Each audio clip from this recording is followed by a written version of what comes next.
Lieutenant General Sri Nirbhay Sharma, Governor of Arunachal Pradesh, Nawab Turki, Distinguished Chief Minister of the state, Mr. Ninang Edi, Minister of State, Minority Affairs in the Union Government of India, Ministers of the State Government, Sri Takam Sanjay, Member of Parliament, Air Marshal Pranab Kumar Barboda, Distinguished Chancellors of Rajiv Gandhi University, Professor Tomo Mimbang, Vice Chancellor Rajiv Gandhi University, distinguished members of the Executive Council, Academic Council, distinguished members of the faculty, staff of the university, ladies and gentlemen, dear students, I am indeed happy to participate in the 12th convocation of Rajiv Gandhi University in Arunachal Pradesh. The university's foundation stone was laid by Srimati Indira Gandhi in February 1984, and it began its academic journey from 1988-89. And over these years,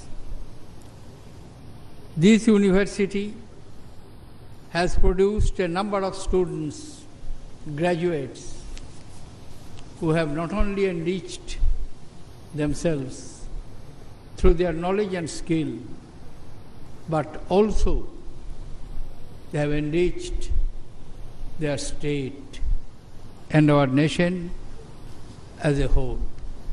I congratulate them.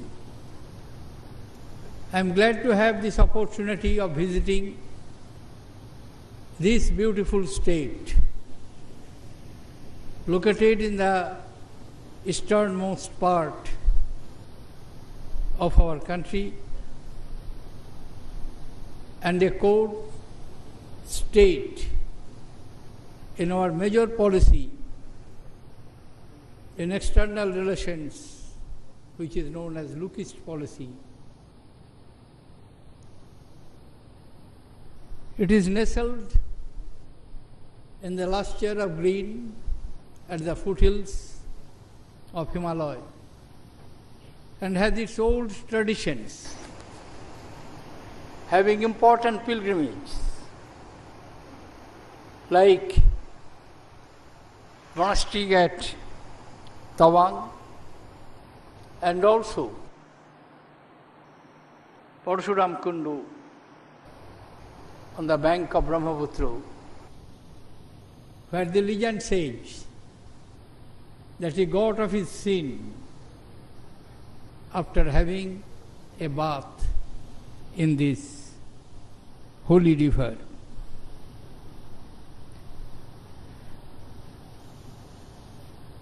The state has made remarkable progress under the successive governments over the last 30 years.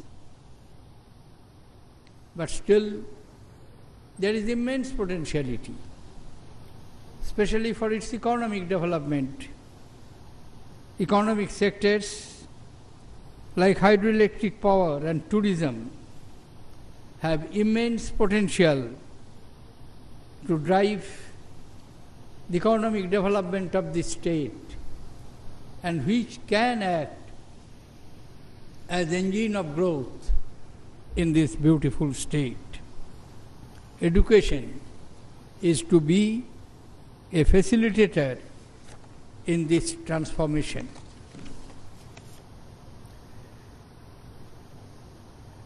Rajiv Gandhi University has created necessary infrastructure and intellectual resources for quality higher education in this part of the country. The courses and extension programs of the university have catered to the socio-cultural, economic, ethnic, and geographical requirement of the region.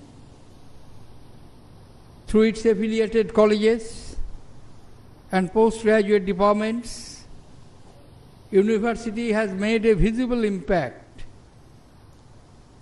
in teaching, learning, innovations, and quality research. I compliment Vice Chancellor, his colleagues, and the distinguished members of the faculty. Dear students, I congratulate all of you who have received degrees from your alma mater today.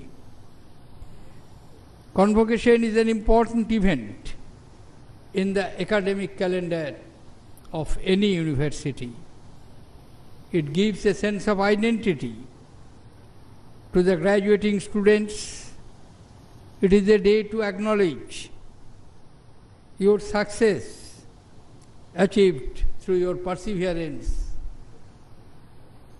dedication, and hard work. It is also a momentous day for your family members and friends who have stood with you in all these years. It is also important for your teachers who have taught you, whose efforts have made you successful in examinations and have received your rewards after the hard toil. The best satisfaction of any teacher is the success and achievement of his or her students. I congratulate those teachers. Convocation Day reaffirms the solemn duty of each generation to transmit the best of knowledge, culture, and wisdom gathered in the hallowed portals of the university onto the next generation. It reminds of the responsibility that awaits for you, young graduates and scholars. Dr. Sarvapalli Radhakrishnan, who was the second President of the Republic, a great educationist and scholar, on whose birthday, 5th September, we observe the International Teachers' Day. He observed once, and I quote,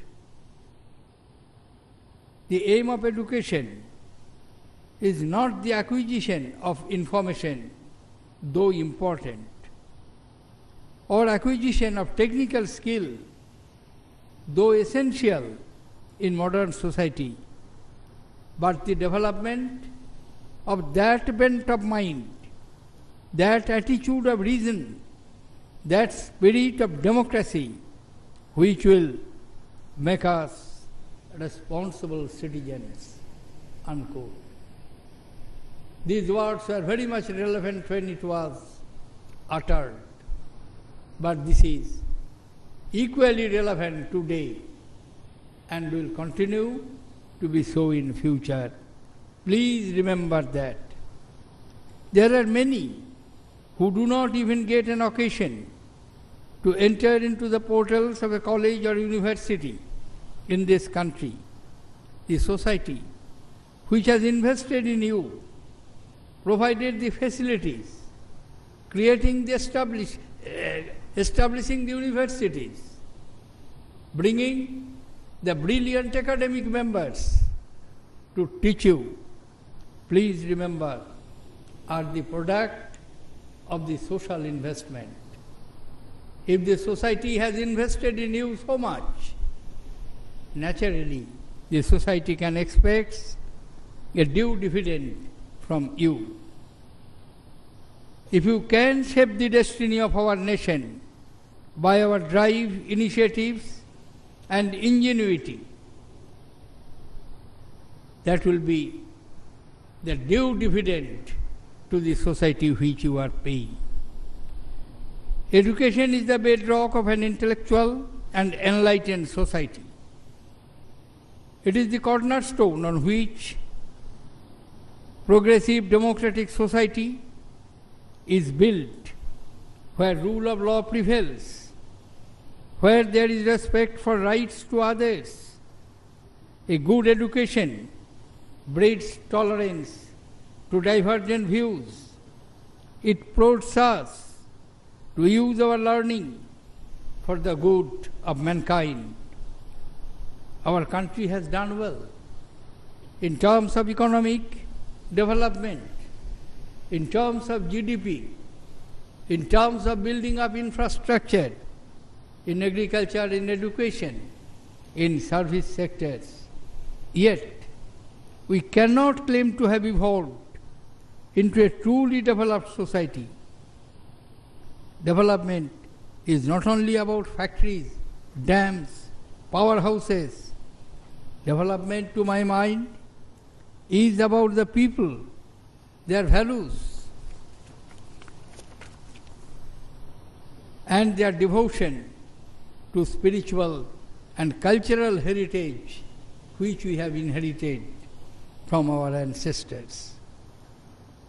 At a time when we as a nation have to make an extra effort to surmount the contemporary moral challenges, it is holistic education that might play a definitive role in shaping our values. Our educational institutions have a pivotal role to inculcate in our youth the core civilizational values which are of eternal relevance: love for motherland, performance of duty, compassion for all, tolerance for pluralism, respect for women, honesty in life, self-restraint in conduct, responsibility in action, and discipline. Dear students, a society does not civilize itself by accident.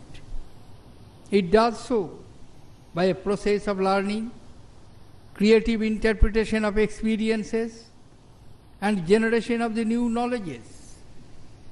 Indian civilization has a long-standing knowledge tradition.